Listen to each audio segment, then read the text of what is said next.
Well, hello, everyone, and welcome to the first ever episode of the Come Play podcast. I am your host, Bobby, and I have, of course, other co-hosts here with me that are so much less important than me. Allow me to introduce them. So we'll start from the top of the Discord called Brendy. Yo, what's up? I'm the most important one here, mainly because I am the #1 ranked Call of Duty and Fortnite player in the world. Thank you very much. You know what? God, you're honestly so bad. No, it's true. It's true. Look it up. Google it. Google it? Okay. Yeah, no, we ain't doing that. We ain't doing that here. I'm also joined by Mr. Zach, and whose Discord name continues to crack me up. Little boo whip. And his fucking profile picture. Yeah. Yeah, which you can't even see if you're listening to this, but it's hilarious, trust us. Zach, say hello to the beautiful people. It's good. I'm Zach, but we all know I'm really the most important person. Rather than go down and keep saying we're the most important person, but really, I'm the most important person.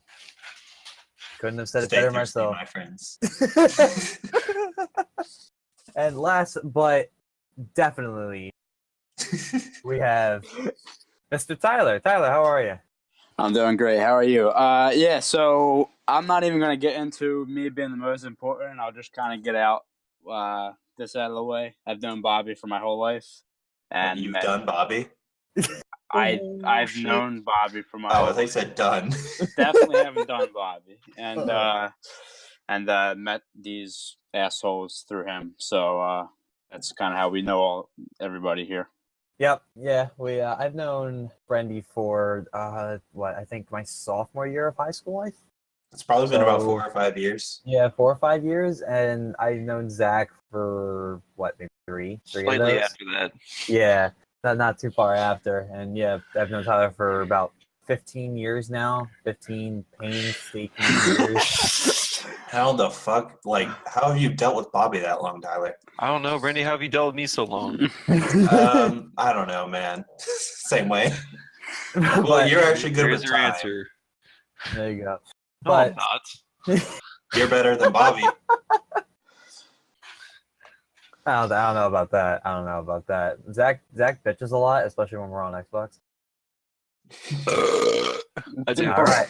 God damn. So, as I'm sure the listeners can tell, this is not going to be a very tame podcast. Hey guys, welcome to our Come Play podcast featuring Zach, Bobby, Tyler, and Brendy. Yep, absolutely. Let's do a little more in-depth introductions about ourselves, as long as everybody's cool about it. I'm not asking dark secrets, but Oh man, I was planning on telling all my dark secrets. I mean, listen, if you want to broadcast them, go ahead. Anyway, so my name is Bobby. I hail from South New Jersey. No, not the Jersey Shore. I am more in the Philadelphia area. I am a big Philadelphia Flyers fan, big hockey freak, played sports my whole life, but I am a current film major in college, going to school in Maryland. I still suck at this, but you know what? It's fun. Also a big video game addict, and I blame the guys in this podcast with me for part of that. So, yeah, I sit at my desk a lot and really do nothing. So, really, that's really all I got. So I'll pass the torch over to Brendy. He can tell us about his miserable life. We really have to tell each other about ourselves. I don't do a lot at all. Not much to talk about. Okay, my name is Brendy. I am currently a nursing major, and oh shit. That was my chair. Just fucking blew his head off mid-podcast. There's a red dot on Brendy's head. And I play video games on the daily with these motherfuckers here. And I am usually better than them. So there we go. God, is this entire podcast just going to be you claiming how much better you are at every video game we ever play?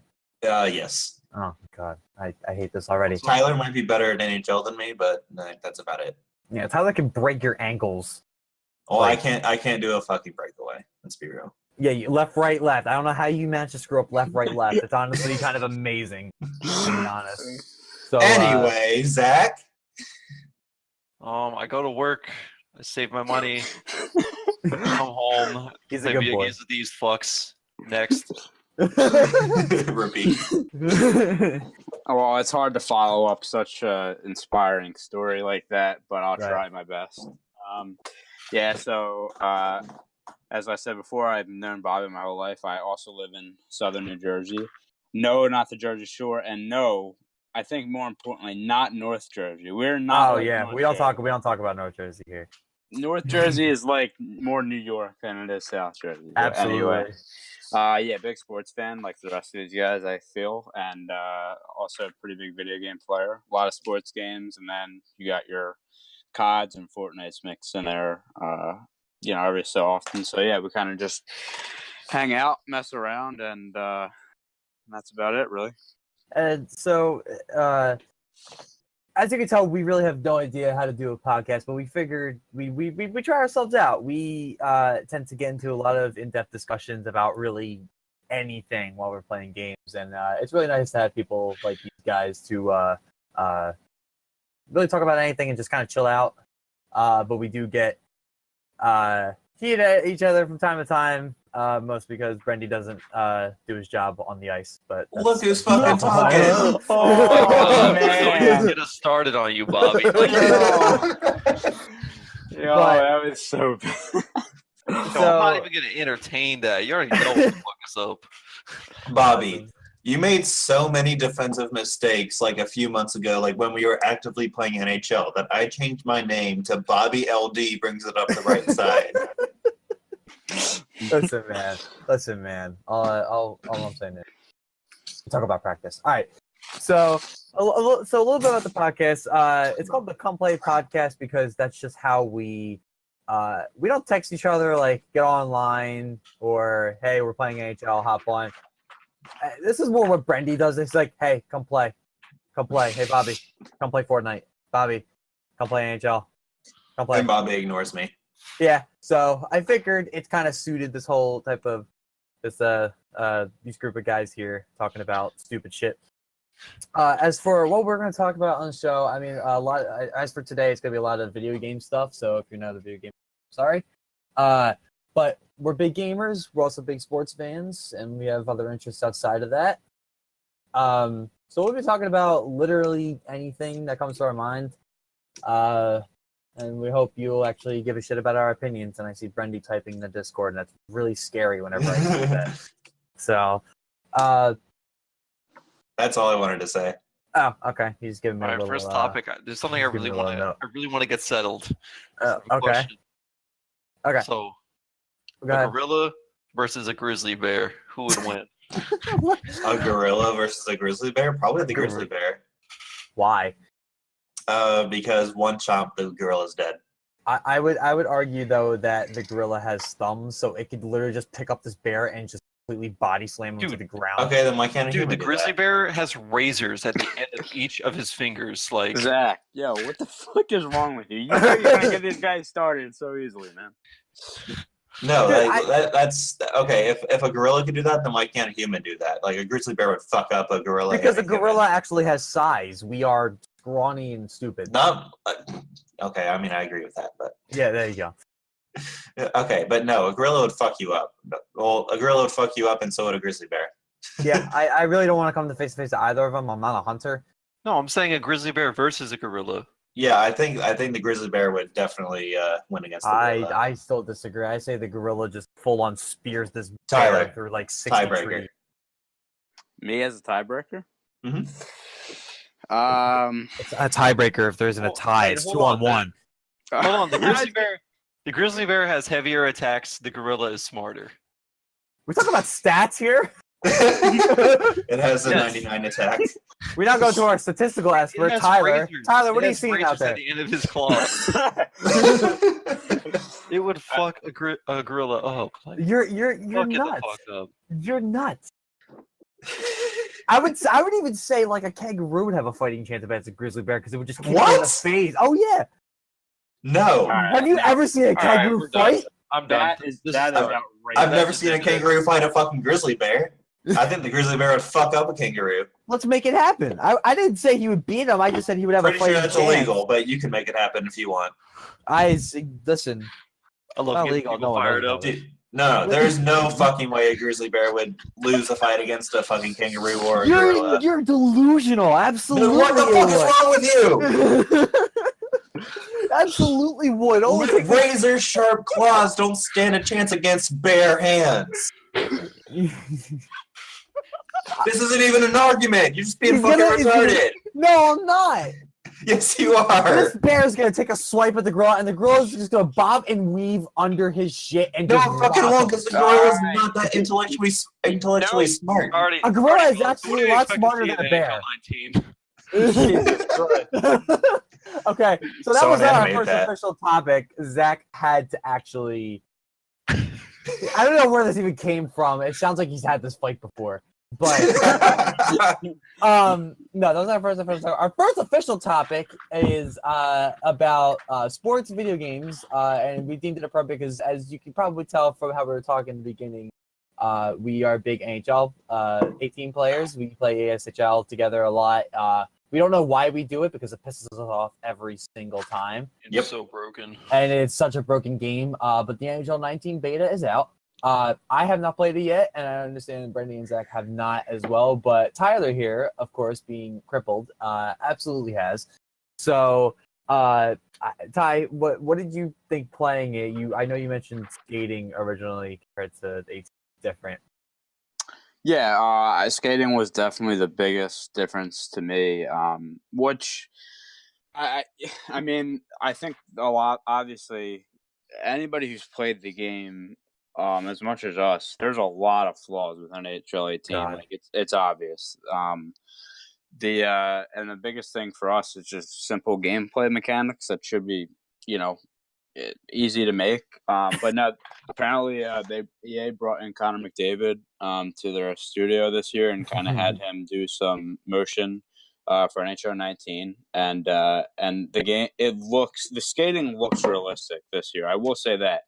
Apart from it feeling a lot better and like the gameplay being better because of the skating, I think it like you can just tell by looking at it that it is a lot better. So I will say that I have only played the new ones game mode, which is pretty cool. Essentially, the ones game mode is a 1 versus 1 versus 1 game mode on about basically like a half size rink, and that is a lot of fun. So I'm pretty excited about that 1v1 Yeah. mode. I that's actually all I played right now, but that is fun. And you gotta take everything kind of with a grain of salt, just because it is the beta, and there is some bugs in there right now. Like in terms of there is, I guess, some gameplay bugs that hopefully they will fix, but most right now what I'm finding is sometimes when you search for a game, it bugs out, and instead of playing a 1 versus 1 versus 1, you're only playing 1 versus 1. For some reason, that's a glitch that I've seen a lot of people playing, but no, in terms of NHL 19 overall, the beta gameplay wise, which I think at the end of the day is really the most important part. I think game modes are important for having interest in the game for a long time, but gameplay is what makes or breaks it for us, at least I believe. Definitely. And I really think the gameplay is much better just by the skating. The other thing that we always have a problem with in NHL 18 is the puck pickups and Oh my God. Jesus Christ. and the movement. Another thing too, actually, that I didn't even mention to you guys. The one thing good about the skating is it makes the deking a little bit more fluent. Everything just seems more fluent. I think is the best way to describe NHL 19 so far. So I've really enjoyed it, and yeah, hopefully everything translates. As long as I fix the puck pickups, that's gonna be great. One But I'm not question- really worried about the the matchmaking with the glitches of the matchmaking and stuff, because that stuff, it seems like they can work out easily. Yeah. They'll So, iron that out. That stuff doesn't bother me, but as long as they smoother skating. Hopefully, there's no cheese deeks where there's no shots that'll work 100% of the question. time. I've got a quick question, Tyler. Okay. Is it still possible to do the cheese slide in the NHL 19? To be honest, I haven't tried it. But Explain I what the would- cheese slide is first. Yeah. The cheese so- slide is a fucking retarded way you can score anytime in NHL 18. It's basically a essentially- goal exploit. It's an It's- exploit. Yeah. It's a Right. one. It's a you come in from the opposite side of your handedness, and you do a one-handed deke across the goalie, and the goalie just sits there like watches the puck go in. That's what like if you've played NHL 18, you do it or you've seen people do this move in the ESHL mostly, but even like I've done like versus game modes where people have done it. So What's the name of that move in real life? When because it's a real move.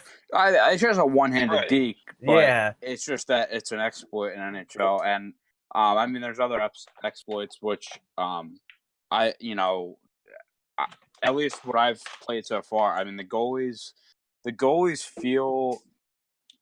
I don't want to say better, but they stop what they should and they let in what they should too. Like you're not gonna have a Jesus save like all the time now. It seems like, and they're gonna make saves that they're supposed to. So again, hopefully everything translates over because yeah, I mean, as much as we play an NHL team, I know we're all frustrated with it, and we're looking for a good game for NHL 19, and hopefully they deliver. They have all the tools you would think at least to make a good game with smooth gameplay. So hopefully they implement that. I don't even think it's just us that's frustrated with it. It's just most of the community. No, yeah, it's funny too because one of the big NHL YouTubers, his name is Nasher61. He's been to like the gaming, like the NHL competitive gaming events, and he even admits like, in gameplay sometimes you kind of just pull off like those exploit moves all the time, and he like even admits like it's something that has to be stopped. Like it's getting ridiculous at some point. So I know the community is itching for like just a good gameplay. Honestly, like as much as I see a lot of people wanting new game modes, which you got with this like the outdoor rink with the ones gameplay and stuff like that, which even like the customization, which I haven't even gotten into, is really cool. You unlock hockey bags, and which is just like it's equivalent to what a supply drop would be in COD, or I'm trying to think of it. It's like a pack opening and like It's a microtransaction. Yeah, it's a micro. Well, that's the only thing though. It's not a microtransaction. It's only progression. There's going to be no microtransaction with this. Good. But essentially, it's a progression reward. You open it and you get things you can wear on the ice, which is cool. Everybody likes a little customization. We've seen that from Fortnite with the skins. You want to look good out there, so I think it's pretty cool. But I think I'm just praying they get it right this year. Again, from what I've played, I think my favorite NHL, and I don't know, maybe people would disagree with this, but I think NHL 14, the one right before the last Xbox 360 one, I think gameplay wise that was the best, and hopefully they get back to that, and Quite ironic, seeing as how the one right afterward was the worst. Yeah, well, when they came to Xbox One, it was kind of downhill. It's been downhill from there, but I gotta say, playing the beta right now, it's the best NHL I've played since 14. So, again, it's a beta. You got to take it with a grain of salt, but you would imagine that they can only go up from here since it's a beta. So, Right. yeah, we'll kind of see what happens. But it really sucks that we have to rely on it like this. Rely on the beta for the demo of the game, because NHL 18 is so bad. Like, there's no way it could get worse. It's so funny though, because I remember I was raving to Tyler about when the NHL 18 beta came out, because I really liked the threes mode, and I thought it was great. Yeah, but it just, and all the mechanic stuff, I noticed quickly how bad it was, and it kind of turned everything down for me. I mean, listen, I still for the longest time grinded the franchise mode. I was having a lot of fun with the creative team, but everything, they added a lot of cool features to the game, but like I think Tyler said earlier, if the gameplay is not that good, like on the ice, then it's going to cause problems, and I think that definitely impacts your game. but it's funny. NHL's always been a funny thing for me because it seems like compared to the other games that EA makes every single year, right? EA or McMadden, and they have FIFA, right? FIFA, Yeah. and those games, fly off the shelves, and then there's kind of NHL, and I mean, I have not bought. The only reason I had, not this past year's Madden. I still need to buy this past year's Madden because it had Tom Brady on the cover, so I just need to buy that just for collectibles' sake. But someone bought me the Madden 17 or whatever because it had Gronk on it. But I didn't even end up paying money for it. I got it as like a birthday gift or something. Like, all right, Bob, you can getting stop Madden every year. But what I'm saying is there was nothing special about Madden from year to year that made me want to keep buying it every year. And same goes to FIFA. I mean, you guys are definitely FIFA players, though. I know that much. But for me, I've never seen it. For a while, I was getting really into the Ultimate Team stuff for the games, especially NHL. But that died off really quickly once it was just like, okay, the grind is really not doing anything. I'm not getting a damn thing out of it. So I don't know. It's always weird, but NHL is a game that I'll buy every year just because I actually do like the gameplay, even though it's broken. But also I'm just a huge hockey head. But it is annoying going from year to year and having these issues, and you got to wonder since I don't have numbers in front of me, but I definitely think that on the surface, Madden and FIFA would be the games that are bought the most every year out of the sports games that EA makes, and the NHL's kind of under that, right? Yeah, and I mean, part of that isn't it's NHL out of those sports. I mean, FIFA's international, so you're going to get a lot of sales there. Mm-hmm. But I think NHL as a whole is just not as popular as the NFL and FIFA, and it's not a EA game, but 2K for basketball. A lot of people buy that because there's a lot of interest in basketball. Right. I'm a big sports. I buy. It's something I got to stop doing, but I buy every sports game every year, the new one, essentially. 2K, it's here and there, but I buy Madden, FIFA, NHL every year. And I got to say, like, out of those three, like, at least to me, in my opinion, I think FIFA is getting it right. I think Madden is veering in that direction. So they added this for FIFA. I think it was 2 years ago now, and FIFA 17. They had the Journey that came out, which is basically the story mode of Alex Hunter as he goes through the progression of the lower leagues in England, and then up to the bigger clubs in the world. And they continue that with FIFA 18, and we'll continue that again with FIFA 19. Great story, by the way. Yeah, it's really fun. And then the cool thing about that is they have the cutscenes and the interactive, like, if you pick something, it goes to which, each decision affects the way your career goes. And that's what a lot of people seem to like. Madden did the same thing last year with the Long Shot series, which is coming back again this year for Long Shot Part 2. I don't know if that's what it's called, but it's something. Long Shot is in the title. So I think they're getting it right. A lot of what EA is about, though, I will say, is the microtransactions through Ultimate Team.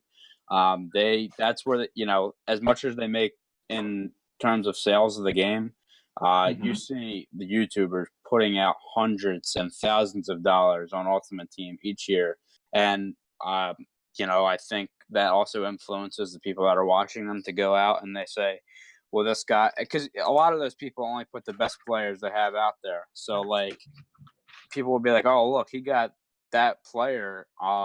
If I put money in the game, I'll get that too. And like, in reality, these guys are spending so much money, in microtransactions. So I think sometimes I feel like they focus on that too much, the Ultimate Team portions of the game. But in terms of the EA games, I think FIFA is getting it right. FIFA's gameplay, I think, is pretty good. I mean, I think it's the best out of all of them. Madden always has improvements every year. And it's just NHL. Sometimes it feels like we're just getting a roster update for $60 every year. So, compared to the other games, I think NHL is they got to step it up. They make enough money. There's no doubt about that. Yeah. And this year with them bringing Connor McDavid, probably the most not probably, he's the most explosive skater in the NHL. I think that's a step in the right direction. But yeah, EA as a whole, I think sports games. I don't know. I mean, I'll always love sports games. I don't know how you guys feel, but I feel like just with Fortnite being so big and like first person and third person shooters, kind of just you got your PUBGs, your Call of Duties, your Fortnite. Like I feel like people just like those over sports games, but as a whole, I mean, I think they're quality games. It's just that not as many people, buy them. So I guess my question to you guys would be like, what is your thoughts in terms of like how sports games stack up to like the shooter games and the games like the adventure games, or I don't know how you'd explain them, but your Assassin's Creed and stuff like that? Well, I think we can all agree that sports games are for a lot of people they're not as competitive as some of like the shooters. And like for us, we play NHL really competitively, but the problem is that like EA Sports, I feel like they cater to their casual sports playing I would audience. agree with that. Yep. Absolutely. And they don't really they don't think about the people who play it online, like online versus or like EA SHL like we play. They don't think about how we play and we want to win, and it's frustrating when we lose. Right. So that's the tough thing about it when it comes to sports games. Like there's a lot of like movements that humans do in real life that it's hard to make a computer do, which is why it can be broken. Like the puck pickups. Right. Like a lot of times they'll have a puck fly right like 6 inches past you, and all you got to do is reach out your stick and pick it up. Or at least you'd think that's what you would do, but the computer doesn't do it. Right. It's just common sense. Mm-hmm. And it's like sometimes it works and sometimes it doesn't. Like how do you get it to work? Yeah. A lot of people are saying they need to make puck pickups manual. I don't know about that. That's dude. If they added a mechanic like that, that's going to be such an extra. That's what I was thinking. I think that's going to make it more broken if they did that. Yeah, I think you're just that's. I think it's just going to cause more problems. Honestly, Yeah, I definitely agree. I see where people are coming from, where they want a solution, but I just don't think that's the solution. Yep, I agree. And to be fair, I don't really know what the solution is. I just there's definitely here's the thing. Here's the thing of video games, right? You're never ever going to get them as realistic as the real thing. You can get them pretty damn close, but you can't account for too much, right? So we can talk and criticize all day, but none of us here are video game designers, right? Right. We have no idea how to fix it, but there's definitely certain things that we see that it's like, how does this even go through being coded and created and tested and not be too much of a problem? You know what I mean? Like the puck pickups is something that's been complained about for years. There have been a ton of things, especially in the NHL side, that's been complained about for years, and we're still here. Let's and seriously, companies like EA and any other gaming company out there, and if there's somebody listening who has a startup or something, take notes of what Epic Games is doing with Fortnite. Right? Let me preface by saying I'm not the biggest, Fortnite player. I don't even buy the battle pass, and I'm not huge on the cosmetic side of anything either. I just play, and I don't like playing myself. I play with friends. But what I do notice online is, let's take season 5 right now, right? So season 5 gets rolled out, right? And the SMGs get introduced, and they are overpowered. People complain about them being overpowered. Within, I would not even a week, they nerfed it. Honestly, like it was like probably like I would even say like 48 hours they made that change. Like I remember, you could tell like because. And I'm a new Fortnite player. Like I actually started playing the day season 5 released, not knowing that I was, but it's kind of just how it happened. And I know before everybody was just using shotguns, but it was crazy. Like literally, you could just melt people with SMGs, and they made it's crazy. Like Epic Games have been like that, where they just make changes like so fast. They update like every 5 or 6 days, like a week. Like it's crazy. Yeah, I've noticed that on my computer. I have it for PC. Excuse me, my Epic Games launcher would start up with my computer. I don't even know how it got there, but I ended up just leaving it because of how pretty consistent the updates were. So it's just like, oh, it'll update in the background, and then whenever I need to play, I don't have to sit and wait for an update. But Yeah. the patches and constant updates are appreciated, and it's part of the reason why Fortnite blew up the way it did. You know what I mean? I am not trying to kiss Fortnite's ass, but I have to applaud them for their engagement with with all their players, from the competitive side to the casual players. There's something for everybody. Everybody has the same chances to enjoy it, and when everybody as a whole, or most people as a whole, have a complaint about the state of the game, they'll listen and they'll do something about it to fix it. You know what I mean? And it makes other game companies like EA look bad, especially on the sports side when there's been complaints for years about certain things, and they're still there. Yeah. I definitely hope that HL19 is maybe the turn of a new leaf.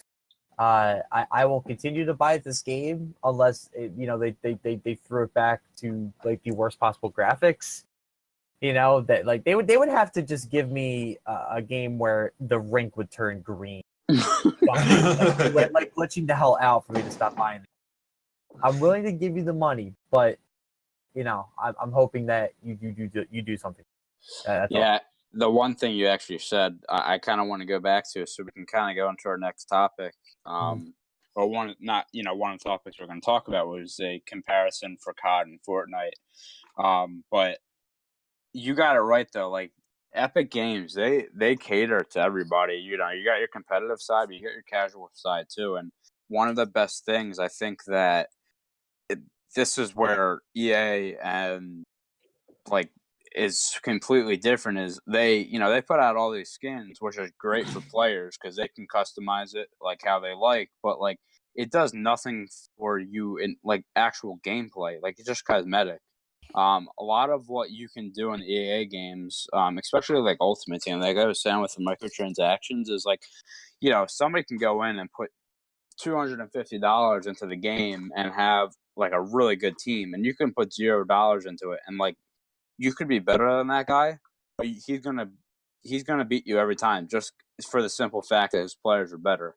Yeah, he's got like a 9-9 Ovi and Crosby Yes. for paying within the first week when you're grinding. And it's something I do want to point out for that whole kind of argument though is there's kind of a seesaw with this whole thing, right? Like for me, I like the idea of grinding for something, right? Like putting work in to get something really good at the end of it, right? Yeah. And I don't like the pay to win. First of all, I can't afford it. If I were wealthy, I'm sure I would enjoy being able to pay and get my way to the top. Who wouldn't, right? But at the same time, I also don't want, if someone wants to put their hard-earned money into the game, I don't want them to lose that opportunity. So there has to be like a balance between being able to work for something and the amount of time put in versus somebody buying the packs and getting the players. There needs to be a healthy balance of it, but we're just not there yet. Yeah, and I think they again it's one of those things where I don't know if there's an easy answer because they have they have pack weight essentially is what it's called in their Ultimate Team games, which essentially means the chances of you actually getting a 90 overall player is a lot less than a 76. It's common sense, but that also there's two sides of the story. As much as people don't want, I don't want to play a guy who paid to win kind of deal, but I also don't like, if I was to pay to win, I don't want to put $1,000 in the game and not have good players. Like it's a tough balance. So. That's kind of one of the things EA kind of has to, and I think EA, they know what they're doing. In terms of the microtransactions, like I said, they make a ton of money off of that. So, I don't know if we'll ever really see it change, but no, I guess kind of circling back, I think Fortnite has it right in terms of just. You can't buy stuff to make you better, and I think that's the best part. That I don't think they'll ever take away from EA games. So, like I said, that's they make so much money. I think that's their bread and butter. But yeah, it's a tough balance. It really is. Yeah, for me, I'm a fan of games that will kind of give you the assets that you need to play. And if you want to put money into it, you can just make your character look good, right? Like that's. I used to be really big into League of Legends, right? But you would have to buy character. You'd have to either work your way up, which it took a long time to get enough there. And League of Legends games are between 30 minutes and anything 30 minutes and over each time. It's a long game, right? And then it doesn't give you much reward at the end of it. At least it didn't used to. I haven't played it in a couple of years. But that was part of the reason why I got tired of it, because I had people I played with would put a ton of money into the game and buy champions and heroes and whatever, and I'm just like, yeah, I'm still sitting here with the ones I got for free, and yeah, it kind of worked for. I mean, it was fine. I had fun. It's just something that always kind of bugged me a little bit. Counter-Strike, a game I play every now and again, right? Like, you get all the guns, you get everything. If you want to make your guns look pretty, you can pay a pretty penny to do so. Same with Fortnite. You have the same weapons, you can drop in the same place, but if you want to pay a pretty penny, you can make your character look good and dance and give red cards to people or do whatever, So, I like the whole pay for cosmetic type deal. I dig that video game model, but I understand that it doesn't work for everything. And man, I remember, oh my God, I won't get into it too much because everyone kind of knows how it went, but EA released Battlefront 2, Star Wars Battlefront 2, and what a disaster that was just because of the microtransaction BS. It was basically either if I remember correctly, I don't have the article in front of me, but my remembrance of it was like, so if you've played Battlefront before, right, you play as like a rebel or Empire soldier, and for some reason or another, you can become like a Jedi, and so you're a lot more powerful, and this, that, and the other thing, right? So apparently, what they attempted to do was, so it's like Darth Vader, I think, is what they use as an example, is you can work your way to him, but it would take hours. And I remember in the beta, there were modes, and you couldn't even finish a game because, like, oh, you're not leveled high enough, and you have to work your way there. However, if you pay a pretty penny, you can get all of these things. You know what I mean? So, and there's a quote that's infamous on Reddit. It was something like, "We want everybody to have a sense of pride," or something in the game. Like, they responded, and it became one of the most downvoted Reddit comments of all time. It's pretty hilarious if anybody cares to go find it. Man, what a disaster that was. So you need to be careful with microtransactions. I never liked them, but I understand why they're there. They make a ton of money for the game developers, and if that's what makes them be able to fix more things and add some more modes for gameplay, okay, keep them in there. Just don't take core aspects of your game out and hide them behind a transaction wall. For people like me who really don't like to do those microtransaction things and just really want to play your game. I'll happily pay the $60-some to play your game, but I'd like to be able to play the modes, all the game types, everything. Let me play all this. Let me get my money's worth. I don't like paying $60 a game, but I'll still do it because it's something I enjoy doing. Yeah, and kind of just to wrap up our point on NHL, I mean, the one thing I didn't mention, I guess, and there's a big split on this, is with the ESHL, which we play all the time. They used to have a leveling up system where you could actually, you'd start at like a 60-something overall, and you can work your way up to a 95, which I prefer, but that's one of those things where you have to grind for it. So, like, now they have it where you just pick a class and everybody's kind of the same, except like depending on what class you pick, you'll have different, boosts and attributes essentially. So, I guess they tried to get it right. Again, it's just a tough balance, and I know it is, but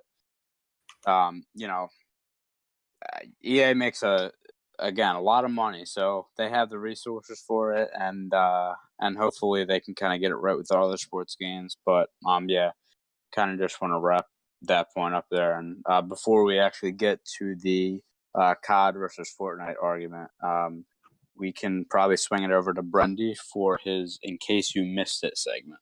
Yeah, but real quick before we get to that, sorry to kind of interrupt the passing of the torch, but a little tidbit I just found from a quick Google search: NHL '97. I owned that game for the PlayStation 1. That was the first sports game I ever owned and played. I grinded the hell out of that game. I remember, dude, when like Eric Lindros and John Leclerc and Mark Yep. Recchi were still on. Dude, fun game. According to Let's Play Sega, it has a 4.8 out of 5 rating and a 4.5 out of 5 rating for abandonware. NHL 18 has a 7.4 out of 10 according to IGN, and a collective customer rating of 2 out of 5 on Microsoft.com. Ouch. Is it sad that I feel like that 7.8 was like high? 7.4 is definitely high. 7.4, yeah. I'll Like, say the higher rating is probably just for the new modes and other things. I mean, Fuck did they? How did they judge that? The new threes mode is pretty fun. 8 points. It's like your freaking coach on EA SHL. oh god, we are not going to say Sorry his on name that here. guy. We're not going to say his name. That I'm blocking right now. But yeah, just a little interesting tidbit I was looking at. I'm not trying to make a point. I'm just simply saying kind of how simple it was almost 20 years, or actually more than 20 years ago, in terms of gameplay. I enjoyed the hell out of NHL 97, man. I had 99 too, I think. I think I had like 93 for the game. Yeah. Boy or Yeah, something. Oh, dear God. I had 2001 for the PS1, and Yep. I would still cool. play that to this day, man. It's fun. But the best game that came out of the 2000s sports-wise was NASCAR Thunder 2003.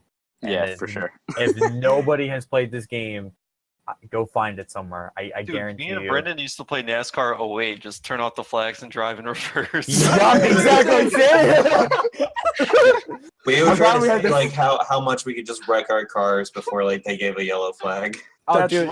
That's literally what me and Bobby did. We would turn off damage and like the flag and stuff like that, and we would just drive backwards on. Dude, we I literally guess drive backwards. Well, we wouldn't Get drive drilled. backwards. We would turn the car around and drive the other way. drive in reverse. Yeah, or, Yeah. So Yeah. I remember like I would qualify like, oh cool, I qualified 8th out of like a 43 card field. Okay, green. Okay, I'm just gonna pull up to the top lane. I'm gonna let everybody go by me. Okay, spin it around, turn back the other way, and hey, we got the big one on the first lap of the race. 20 cars involved. But yeah, okay. So Brendy, I am going to pass you the torch. You have a little segment that you're going to introduce here. So would you mind explaining what that is, and we'll get right into it. All right, so this is going to be a group of Tyler Meters, Mike. This is going to be a group of news stories that may or may not have slipped under the radar within the past week or so. They're not necessarily sports related. In fact, there's really only let's see. I've got 3 topics, and 2 of them are kind of sports related. One of them is not at all. So anyway, this is called In Case You Missed It, and let's get right into it. So and your objective is to just get reactions out of the rest of us. I just right? want to get your guys' reactions and opinions. Right. Okay. Okay, so this is brought to you by nobody, by the way. So, in case you missed it. Brought to you by Cats Clan. Shout out to the Cats Clan. Yep, brought to you by Cats Clan. Yep. All right, the first story I got for you guys. So, I did not know this until I started doing research for this segment, but it is actually illegal in Ohio for you to smile with for your driver's license picture. Did not know this. You know what? You know what though? It's funny. Same thing in Jersey. Yeah, I was gonna not, say. Really? It's not illegal, but I had I got my first license 17, and then I actually ended up getting my wallet stolen, so I had to go get a new one. And both times, I would smile at the camera, and the first woman yelled at me. I got to the camera, and I was and I'm like, okay, I guess I'll smile. And it's just like, don't smile. I'm like, oh god, okay. And I just put on total, what's it called? Poker face. Yeah, poker face kind of deal. And then kind of same thing when I went to go get my new license. Went in and did it again just out of pure reflex whenever I'm in front of a camera. And she's like, oh, please don't smile. I'm like, oh, okay. I guess I'll just look like I'm going to prison. I guess that's fine. But yeah, kind of same thing. I don't know if it's by law illegal, but that's what keeps getting encouraged to at least me every time when I go to the DMV. I do know in Ohio it is essentially completely illegal. So there's this DMV in Ohio. I'm not quite sure where it's at. I'm gonna guess it's maybe in Akron. So there's this DMV, and they had a lot of trouble with people trying to smile during their pictures. So what they did, you know how like you stand in front of like a giant piece of paper or something, Yeah. like you face the camera. Mhm. So the DMV had this idea where they're going to put a picture, because keep in mind, this is in Ohio, they're going to have a picture of LeBron James underneath the camera. So that when you stand up to the camera, you'll frown and think about LeBron. That's actually really funny. Oh my god! So Wait, what this do you is a guys true think? What do you story? guys think about that? True story. Oh my god! I think that's incredible. Like that. I was not expecting that twist to the story. I'm not gonna And lie. apparently, like, it's been like pretty successful for them. Like, it's worked out. If I Yeah, could like- give a Stephen A. Smith great hot take real quick. Oh god. This is If you- blasphemous. Skip. If you are a Cavaliers fan, and you know, I understand you're sad to see LeBron go, but to those select few, I know select few, as a guy from Philly, I understand you don't want to categorize everybody as oh, talk about Flyers fans or whatever, because we suck. But I am a good guy, I promise. But if you're one of the select Cleveland fans, like, oh, he betrayed Cleveland, he turned his back on Cleveland. He brought you to the finals how many times? Yeah, On his back? and won one of them. Yeah, and won one of them. He brought a championship home to you guys, brought you guys to the finals. To a team that honestly didn't really deserve it. Right. He went to Miami for that one season, or what was it? How many? Actually, no, it wasn't one He season. was How many there seasons for was it? He was there for 4 seasons. 4 seasons, that's right. But he won the finals there and everything. People were pissed at that. And okay, he needed a championship, man. Come on, you can't let a guy like him. Yeah, like I'm just saying, if I was in that DMV, I'd be smiling if I saw LeBron under my camera. Like I don't understand. Like I understand that it's probably sad that he's gone and playing in LA, and that definitely means Cleveland is probably not making the finals this upcoming season. But, No, dude, they're a lottery pick this year. right? Yeah. So it's just, to me, I would just think about, wow, LeBron James. Look at what he's done, and then he's doing all the stuff he's doing all the. I haven't read too much about it, but he's doing that school stuff. That's happening in Cleveland, right? The whatever schools he's opening now. Anybody? Yeah, else? I heard about that. Yeah. Yeah. So like, I don't know how you look at him and honestly frown. That dude is a role model. He Yeah, really and is. and just I'll add something real quick, and I'll try to keep it short because if we talk about LeBron, this is going for a while. But look, like they said, like the season before he came back to Cleveland, that was a lottery team again. Like they were a top 5 Yep. pick.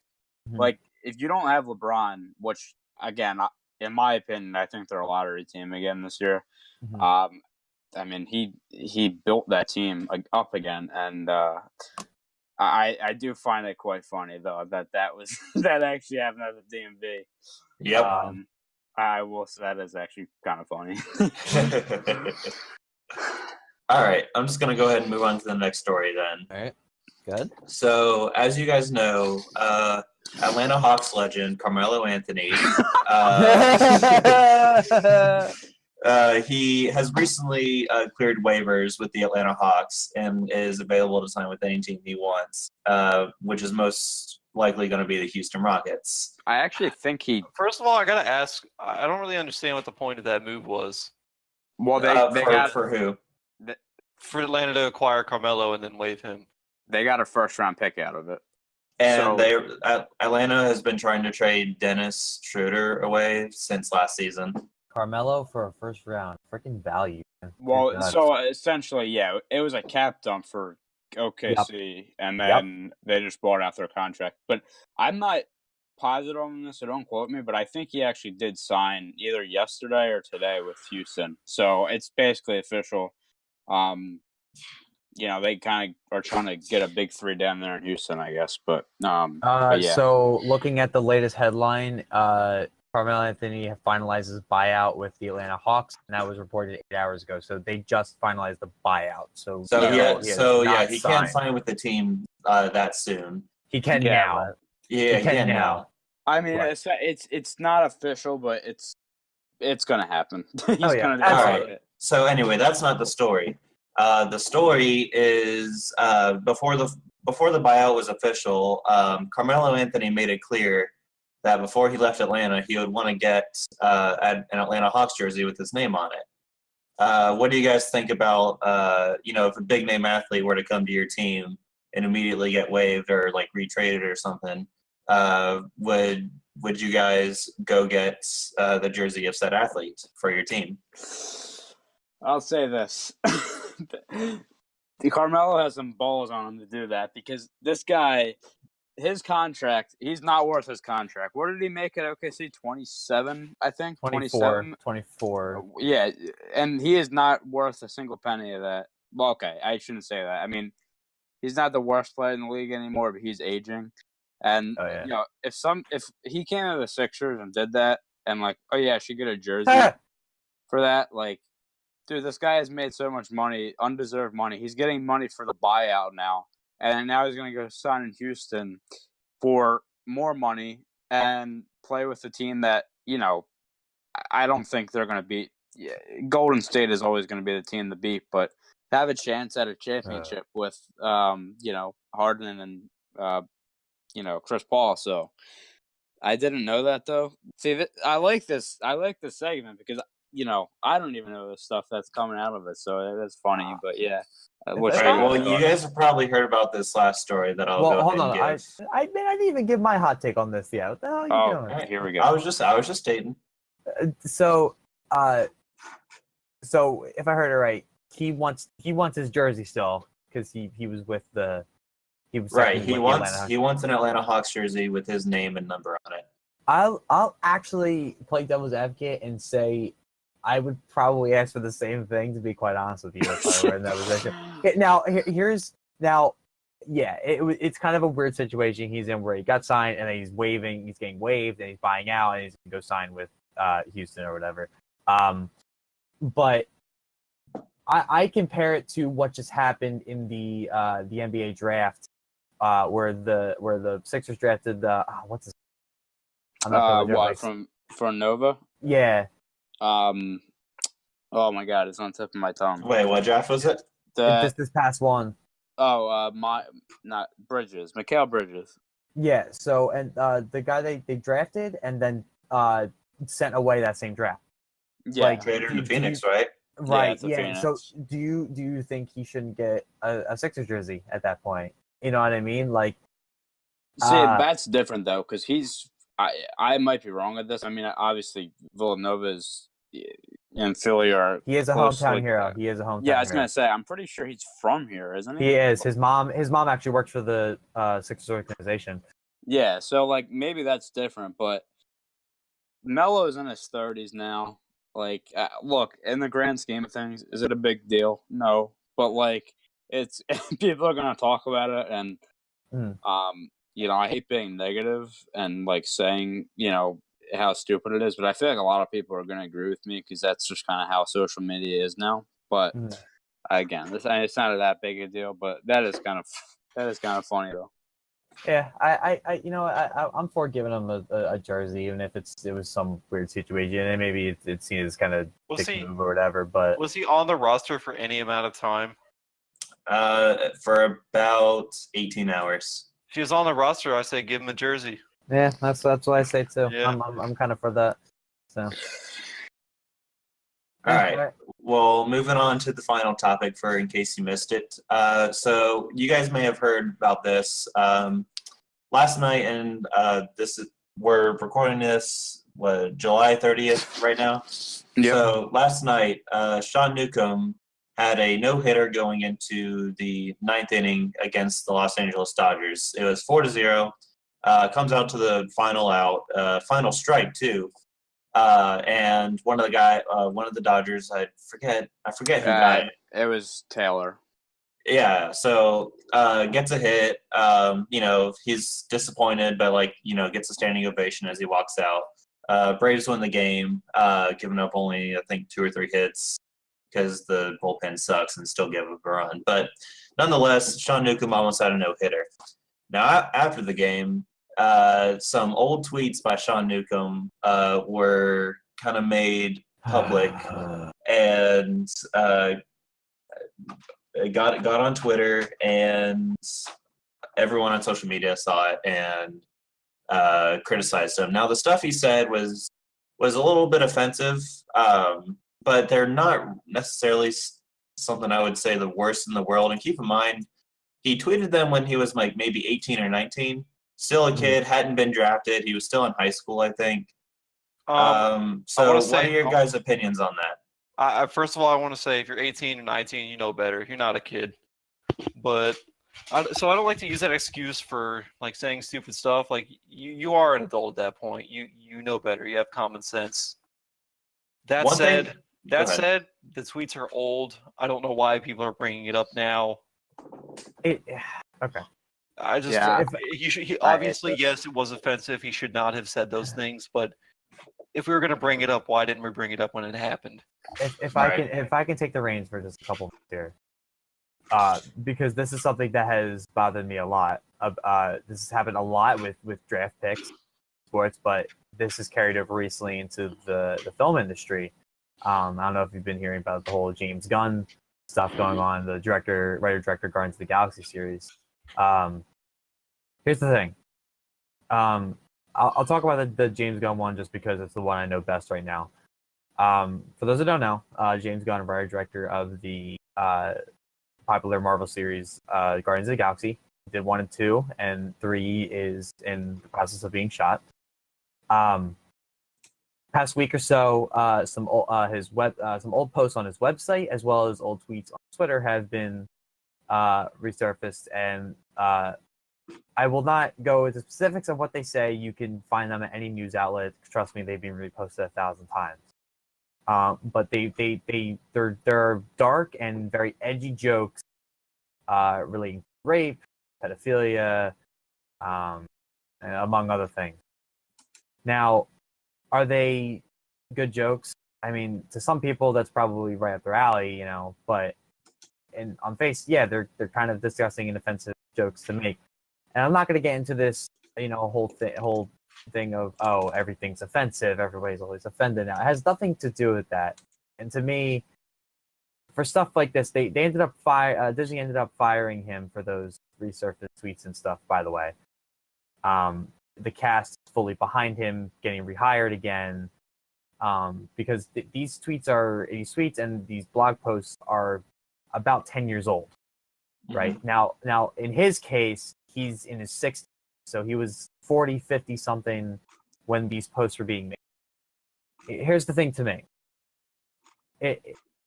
People, doesn't matter what age you are, you always have time to grow and change as a person. But to those who say people don't change, you are stupid and lying to yourself. People change all the time, and I don't want to use age as a factor too much, right? Like, yes, and people say, oh, he's a 40, 50-year-old man saying these kind of jokes. Well, yeah, he wasn't really, but he didn't have the right mentality. But as you can clearly see with the Guardians movies and his tweets and his activism and other things, he's definitely grown past those type of jokes. That's the type of artist he was back then. It doesn't paint a picture of who he is now.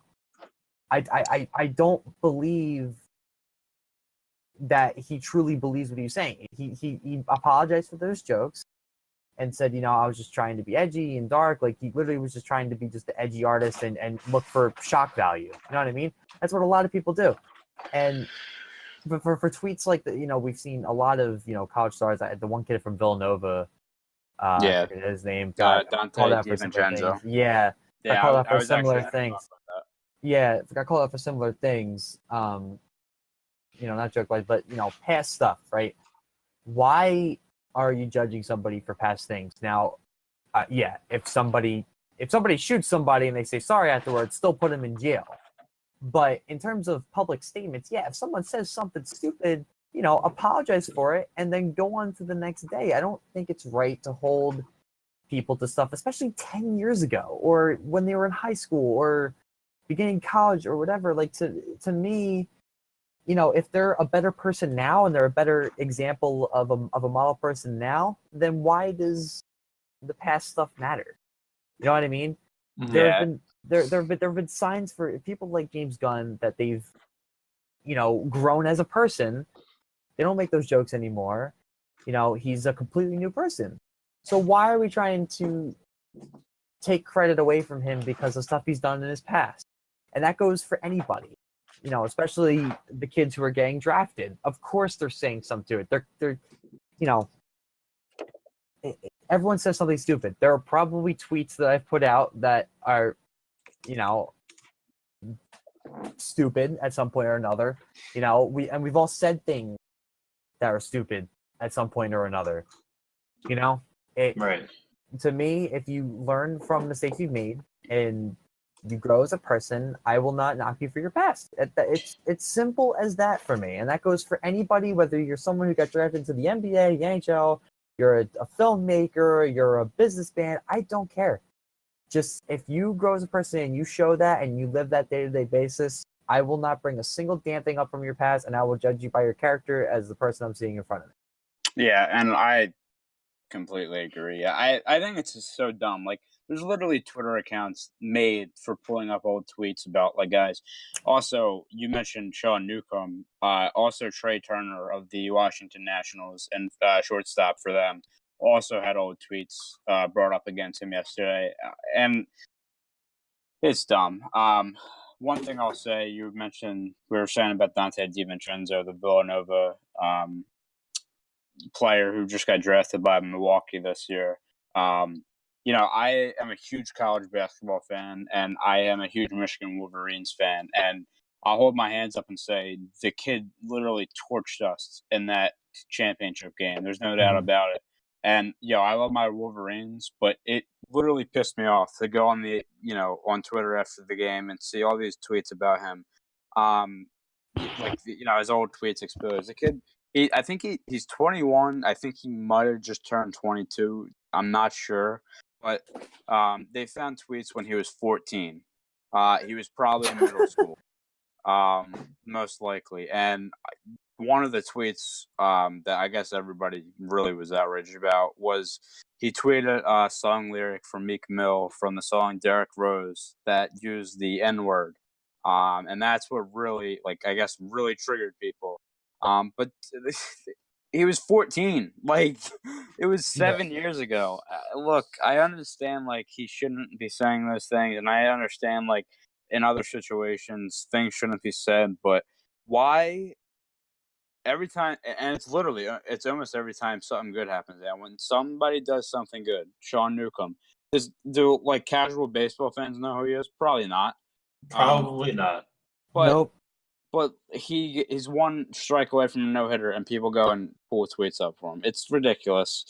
No, but yeah. Do people just sit there on Twitter all day long? They're like, "Oh, what famous person can I expose today?" To me, it's the beat writers, do? right? To me, it's the beat writers, right? The person who are looking for the next story, the whole 24-hour, 24/7 news cycle. It's like, okay, what controversy can I bring up today? It's gonna get the clicks. It always will. It will never change. So, okay, Sean Newcomb's going to get a no hitter. Okay, let's go see how much of an asshole he was back then. Yeah, and if it's not them pulling that up, you can bet your ass that the beat writers will get all over that and write a story about it. Because, I honestly just typed in Sean Newcomb to Google right now, and there's nothing about, obviously. There's nothing about his no hitter. Exactly. Well, I was going to say, when you go into the article, you essentially see why people are bringing up his tweets, but it's all about his tweets. I agree with everything you guys said. It's so ridiculous. I hate it so much, but it's funny. When I was reading about the James Gunn, so I'll jump back into the filmmaking stuff for a second. So Ryan Johnson, I think his name is. He's been one of the main characters of the new Star Wars film. He apparently once he got casted, kind of nuked his Twitter account so that this exact thing would not happen. Yeah. It's interesting. Listen, I'm not a perfect person. Nobody is. I am an asshole. I'll admit this now.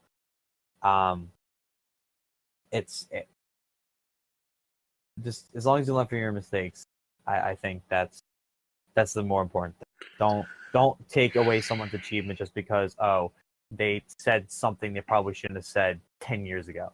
That's just the way I see it.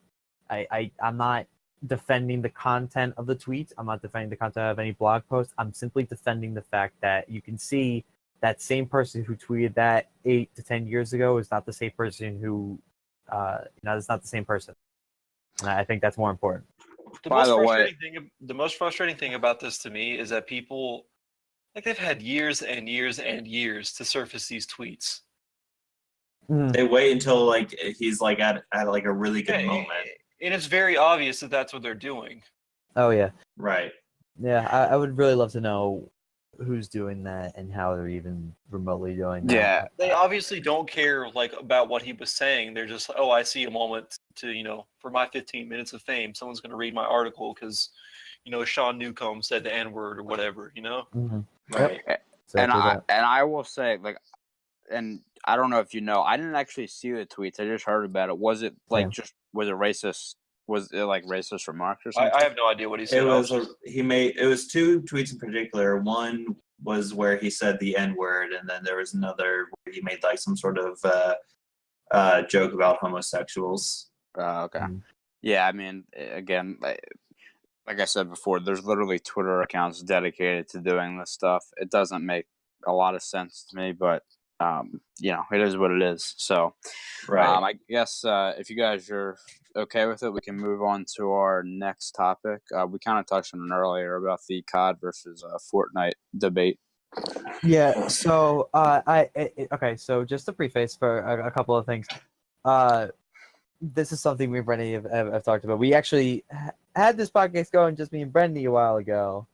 But then we made some more friends and convinced them to do this. So, the reason we're talking about Call of Duty is because for a couple of reasons. One, we play Call of Duty, me and Brendy especially, and even Tyler. Tyler was we played competitively during Black Ops 2. Not like in a pro league or anything, but God, did we grind the hell out of play. Yeah, oh my God, and MLG game battles, dude. Oh my God, freaking awesome stuff. I love competitive esports, I really do. But that's not really what the topic's about. It's more about how Black Ops 4 is going to be coming out in October, and they're adding a blackout mode, aka a battle royale mode. Yep. A first-person shooter is adding a battle royale mode, and my question is for everybody: the gaming industry as it is now, and the community now, all battle royale. That's been the craze, and it's not like it's recent. It's been a few years since H1Z1 got released. 2015, 2016. Something like that. Yeah. Do you? I guess my questions are simply this: Do you like this trend, or are you tired of the same old song? Well, I'll give my opinion first. So I think it's very nice to have the proper mixture. I'm glad that Battle Royale is something that has taken the gaming scene by storm.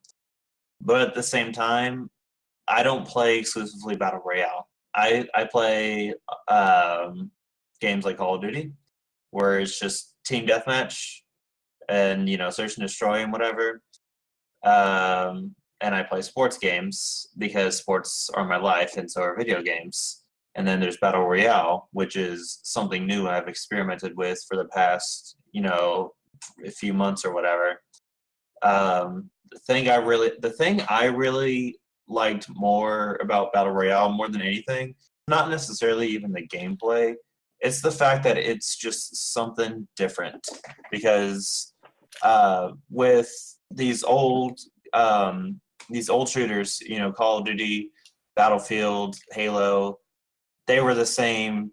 Well, they made a few like graphical changes, gun changes, all that stuff. Maybe even changed like the completely different setting. Like they went to the future for Black Ops 2 and beyond until World War II.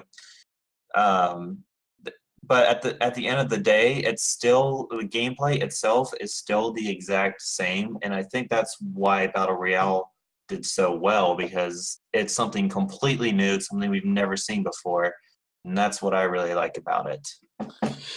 Yeah, I think the thing with COD is they've seen how Fortnite has just blown up, and I mean, I kind of think I will say now this year might be different because when World War II came out, people were just itching for boots on the ground gameplay, so it might skew the numbers a little bit. But I think COD is for a long time. COD was the game, like everybody played, like, and that's what all they played. And I think it's kind of been on the decline, I would say, and they're looking for something new to kind of get it back to where they want it to be. Battle Royale, like, with PUBG and Fortnite, it's taken over. It's crazy. So, the beta comes out in, I believe, like 2 weeks from now. So I'm looking to I'm looking forward to seeing what it brings. But yeah, I think for a Call of Duty standpoint, they're just trying to get on the trend and hopefully that boosts their game up a little bit. I mean, I think, I know Bobby agrees. I'm pretty sure at least. I think the Black Ops series is probably the best, like in terms of consistency with the game. So Black Ops 3 I really enjoyed, even though it was not boots on the ground. And I just think in terms of consistency, like I said, I think Black Ops 4 is the best. So I think we're looking at a pretty good game this year. Can we just agree right now that Black Ops 1 had the best campaign? Absolutely. Can we agree with that now? I will have. Okay, look, I think as much as I say Black Ops is the best series, Modern Warfare 2 is the best COD game. I would give anything so that I can sit in your living room again and we could play Sniper Fi on Spec Ops. Yeah, that is some of the most fun I've ever had playing video games. And look, I know a lot of people agree with me, but I also know a lot of people don't with that. It's a hot topic. Modern Warfare 2, though, I think, we were 6th grade, 7th grade when that came out. Something like that, yeah. So you'd go to school, come home, and play games. Yeah, so... when I first got my 360, though, I remember it was Modern Warfare 2 and Halo 3. Yeah. Dude, my first shooter was Black Ops 1. Was it really? I was one of those kids. Yeah, I was one of those kids. My parents didn't let me play rated M games, so I was like 13, 14. Same. My mom thought that Halo was more violent than Call of Duty until she saw how violent Black Ops 1 was with the fucking campaign. Oh, yeah, that campaign. And remember you could get electrocuted in the chair, like if you press the buttons like in the menu, like it was just so. What was that code? Crap. What was that code? Oh. It was DOA. That's it. Yep. Yeah. So Arcade.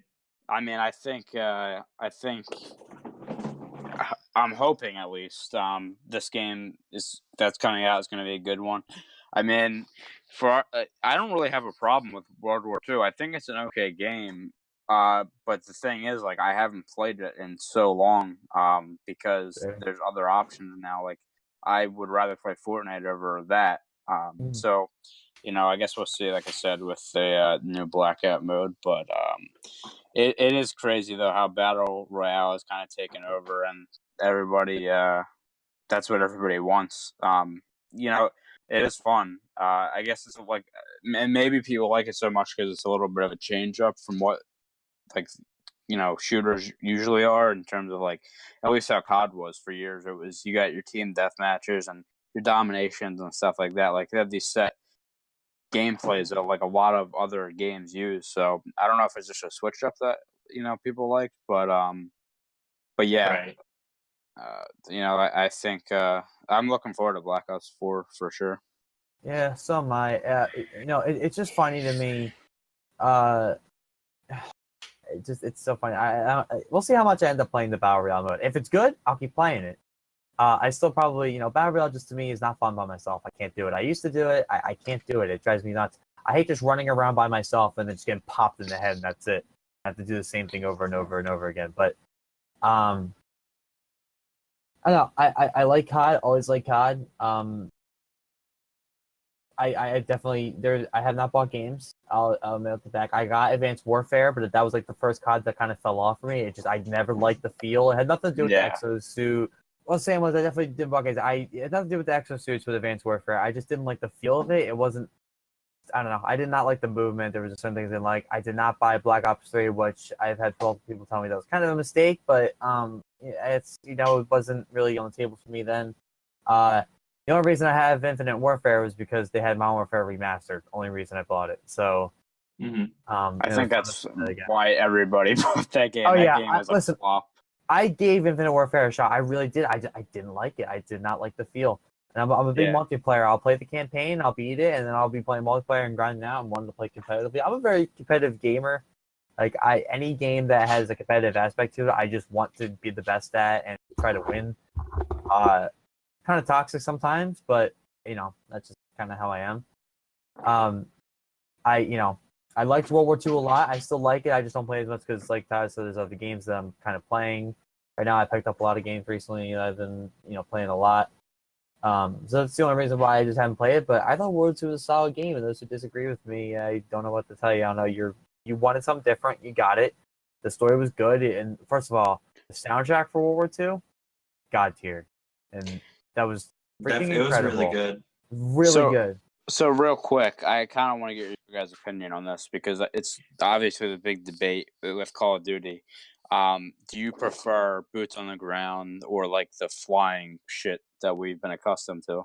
So if it's a good game and like flying around with jetpacks works, Black Ops 3 I thought, despite not being boots on the ground, was a really good game. I agree. That was one of my favorite Black Ops. I think Black Ops 2 I like a little bit better, but 3 was really good. Yeah, and it all depends on like two things. Like, well, probably more than that, but like one of the two major things, like it's like gameplay. If it's essentially made for if it's made for jetpacks like Black Ops 3 was, and if the maps are designed for it as well. Yeah, for sure. Like if you're to take like the Black Ops 1 and Black Ops 2 maps and like add jetpacks to it, probably wouldn't work out too well. But the Black Ops 3 maps were specifically designed for that, and I think that's what ultimately led to many people liking it and it being so successful. Well, correct me if I'm wrong, but I think Black Ops 4 is like jetpacks again, right? No, it's basically not. Black Ops 3 without jetpacks. Oh, okay. They said it's all boots on the ground. They said it during the conference. Right. Okay. Well, because I was saying conflicting things. That's why I wasn't completely sure about it. They definitely have no jetpacks or no exosuits. So I don't think you can run on walls or anything. I think you're on the ground. And they had to, first campaign story's sake, they're like, it takes place sometime between Black Ops 2 and 3. Like it's supposed to be story-wise like dead middle of 2. So technology-wise, you're not there yet. That's actually funny because we always talked about like where do they go from here? Like after all like the technology stuff they put in, it's like, and Call of Duty World War II obviously went back and like it's tough because like how they did the time periods with like you had that point in time where everything was so like far forward that like how are you going to go back? Well, they have so. And they have. I mean, they went right to World War II. You can go further back than that, but that was a good place to go. It was a good place to justify going boots on the ground again. It wasn't just we're going to make these fake task forces just fight each other for no reason. So yeah, it did it well. I like what they did with World War II. Like I said, I don't think it's getting as much love as it should because, again, you got your bigger games out there now, which is so funny to say with a Call of Duty game. But yeah. We obviously all know about the spawning issue. I don't know if this is like just a problem with like the older consoles, just because I have like a first generation Xbox One. I got it within a year of it coming out, so I don't know if like the spawning late issue is just a problem with the old Xboxes or all around, but I don't know. I have a Nah. year one Xbox too. Same But here. I couldn't really tell you because again I really haven't played enough recently to even really remember. I played a couple times or a few times in the past week or so, and it still has the spawning issue. Not to mention, like when you're playing a game type like War, which has like the delayed respawn, where the timer says like waiting to respawn in 0 seconds, and like you still have to wait an extra 2 or 3 seconds. Right, and that can in that 2-3 seconds can really cause you to lose. Right. Oh yeah, it's so Because like you're just like a hair away from like contesting the area or whatever. And it's like if you ever actually respawn on time, you'd be fine. when having Right. spawns have been an issue in a first-person shooter game. You're always They gonna have are- spawn problems. No, I but feel it's like they are really long in World War terrible. II. Like I've spawned Okay. 2 minutes into a game. Like at that point, the action's already happening. Right. Right, and like the entire enemy team and your team is like already died 3 times. It's just bullshit. It's just frustrating because it's just a bug in the game and it causes you to lose. There's nothing you can do. And I remember like It's not playable. I remember like they fixed it for like maybe like a month or so, and then it came back. Yeah. So I got a hypothetical for you guys, which is kind of just going to be. I don't believe it's actually going to happen, but it'd be funny if it did. What would you do or say if the new Battle Royale mode in Black Ops 4 was third person and you could build materials like you could in Fortnite? No. Basically, No. copy and paste. What Well, would then you it's just say basically about that? Fortnite. Yeah, I Exactly. wouldn't like it. Because well, that is my point. Because I'm seeing a lot of people saying like you're just copying off of Fortnite. Like, I'm sure I'm almost 100% sure it's going to be first person, and it's going to be a lot different than Fortnite. Like, honestly, I wouldn't like. I think people got to give it a chance. The beta hasn't even come out yet. Like, how could you say stuff about this? But that's just kind of how people are, I guess, these days with gaming. But yeah, Right. like I said, you got to give it a chance. Again, I think Black Ops 4. Hopefully, it's going to be a big hit. The other Black Ops have, so I don't see why this wouldn't be. It's funny though. So I've had problems with the whole rinse and repeat battle royale for a while now. H1Z1 started, and then PUBG, and then Fortnite, and Realm Royale now, and there's a bunch of battle royale game modes out there, right? And Right. you know what? Here's the thing. At the end of the day, as much as I may hate the seeing the same genre over and over again, it's battle royale, it's battle royale. Yeah, but you know what? If you make a better version of it, that's a lot more fun, and there's more things I like about that one compared to a game I was playing before. I'll play it. Same. That's really it. I don't Like, understand why people compare battle royale games to each other. Like nobody ever did this with Call of Duty and Battlefield. Yes, they're both shooters. Yes, you're in a first-person view. They are not the same game. No, not even close. Like PUBG and Fortnite have completely different dynamics. Yeah, there's Right. The mechanics. goal is to be the last person alive, but you're not. It's not the same game. Right, like there's certain mechanics, like you cannot build in PUBG, and that's the thing. So when the Epic Games was talking about trying to nerf the building, because people, there are some insane builders, Fortnite that will build skyscrapers, and there's no way you can beat them.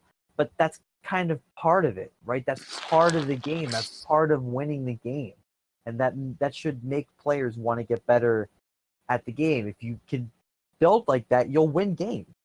So don't complain about nerfability. As much as I can't build for shit, keep the building as is. That's what makes people win the game. That's the special mechanic that makes Fortnite. Or if they What want to it do is. that, they could add a game mode with no building. Sure, yeah. And guess what? People will love it. I always, I remember I had Fortnite when it first that came out, just to mess around with it, and I remember playing it. I had no idea about the building that much. I think I was just building walls on walls that I already broke down when I first came out. This was before it blew up. And the first thing I noticed, I liked the feel of the game. I liked the cartoon feel. I liked how it felt compared to PUBG, H1Z1, etc. That I just liked it. And then I didn't get back into it until it blew up, and then you guys started playing. I started playing with you guys. I like the feel of it. If a game feels better, I'll play it. If the game is better, I'm not gonna not play it. Again, I don't like the battle royale being recycled over and over again. But at the end of the day, if someone makes a better version, I will play the better version. That's just it. Yeah, Right. I mean, real quick, just to close the point, I think first of all, a lot of people gravitate toward Fortnite because it's free. Right. That's Right. the one reason, but I think another reason is it's completely different. The graphics wise, cartoony. It's not like when you eliminate somebody, you're not I guess you're like killing them, but like there's not like blood everywhere. Like Right. it's a completely different game. It's made for younger people, I believe. I mean, it's made for all age groups, but like they also included that younger group so they could play Yep. it. Like so, they've done a really good job. Like I can't say enough about Epic Games. But yeah, it's just it's insane what they've done in just 1 year. Yeah, it's exactly. why Ninja got popular. I mean, a whole new market of viewers came in, looking, a bunch of kids looking to watch somebody good at Fortnite play Fortnite. Right. Look at him now. He's making bank. And he's a successful streamer, and he's actually really good at the game. And he seems like a decent guy. So Yeah. On Fortnite, you're not killing people. You're sending them back to the lobby, as they say. Yeah. Oh my god. So yeah, I spent more time in the lobby than dropping out. Yeah, right. Haven't we all? I have one win to my name, and it was the squad game with us three, me, Zach, and Brendy. That was it. Yep. That's all I have, and I have the recording, and I watch it now and again. Okay. To feel good about yourself. Yeah. So I kind of want to hop on the last topic, if I may. We'll keep it kind of short because I know I'm kind of the only one with some knowledge to it. But there's a reason why I'm bringing it up in the first place, because like we said before, we're all sports fans. We're from different areas, so we cheer for different teams. So the Overwatch League has finished its first inaugural season. The finals just happened, and part of the reason why it's there is because, well, I'm from the Philadelphia area, and the Philadelphia Fusion made it to the finals. Unfortunately, got completely destroyed by the London Spitfire to lose the championship. But I've been on and off paying attention to the Overwatch League since it was announced. When it was announced, I was so excited because this was what my vision of esports always was. I've been following competitive COD since Black Ops 2, and you knew organizations, Optic, Fade, Farico, Impact, Envy. Those organizations, and you really had no reason other than, oh, I don't know, I like their logo or I like a certain player to cheer for them. This Overwatch League put the location side of sports into their league. So if you're from Philadelphia, you can cheer for the Fusion. If you're from London, you have the Spitfire. If you're from Shanghai, you have the Dragons or whatever, or New York, you have the Excelsior kind of thing. And the whole point, or I'm bringing this up, I want to see more esports kind of pick this way of having actual location-based franchises up. I do want to bring this up real quick. I got a message from Malachi about 20 minutes ago. This is as a side note to the whole Overwatch League. Apparently, they have an Atlanta Overwatch League in the works. I got to look this up. Yeah, so there was definitely talk of them expanding. They're going to keep expanding for the next few years, but as soon as the championship ended this past week, there was talks about where the next team was going to get picked up, and there's a lot of talks. There's a lot of places interested. Atlanta is not as one bit. There's 3 teams that are essentially confirmed for season 2, like next season, or like in the coming seasons. It's one for Paris, France, right? Atlanta, and then I don't know how to pronounce this city. Is it the Chinese one? Yeah, I never know how to pronounce it. Yeah, it was a Chinese team. I knew that was confirmed too. So yeah, they're going to keep expanding, and it's going to turn into how we know sports leagues. I think that's pronounced Guangzhou. Is that what it is? Okay. Something like that. So here's my question, right? If you enjoy a game, like especially COD, right? Like let's picture Call of Duty going like way, having location-based franchises. Would you guys be interested in seeing those, broadcasted by NBC Sports, ESPN? Absolutely. I would love that. I would just sit down and watch the fucking Atlanta team just kicking ass, and then lose a fucking 25-point lead or something like that. Yeah, I mean, you have to be interested in the game just like as you have to be interested in the sport that you're watching, right? Like, I don't watch soccer too much just because, it's just not totally my cup of tea, you know what I mean? But I watch hockey and football and all that, because I enjoy it. Philly's got a soccer team. Yeah, I know, and it's not like I don't follow them. I just, I'm not dying to sit down and watch them play, whereas I don't ever want to miss a Flyers game ever. You know what I mean? That's about how I am about baseball. Yeah, so it's I'm hoping to see that whole idea of location esports kind of expanding a little bit more, which it makes me happy too because Philadelphia is owned by Comcast Spectacor, which does all the sports stuff for Flyers, Sixers, Phillies in the Philadelphia area. So the fact that they're getting behind it means there's definitely a lot more stuff that they're going to get into in the future when it starts coming out. So really excited about that. Definitely looking forward to it. Yeah, but if no one else has any comments, I think we are at a good time to wrap up. What do you say? Yep, that sounds good. All right, awesome. So thank you. I have no idea when this is going to be released, but to those who have listened or are going to listen, thank you so much for tuning in. We are attempting to do this every week if we can. You may not see some of the same faces every week. We don't know. We're still in our kind of planning stages. We still gotta make us a logo. But anyway, hope you guys will tune in every week. I thought it was pretty fun first time. I don't know. Yeah, you're good. Definitely. So it's definitely something I'm looking forward to doing. And try to get some more juicy stories for in case you missed it. Absolutely. So we'll keep working hard and enjoying this, and we hope you're enjoying listening. So thanks for tuning in again, and we'll see you next time. As a tribute to Bill Burr, we'll see you next week, you cunts. That's the closing right there. Perfect.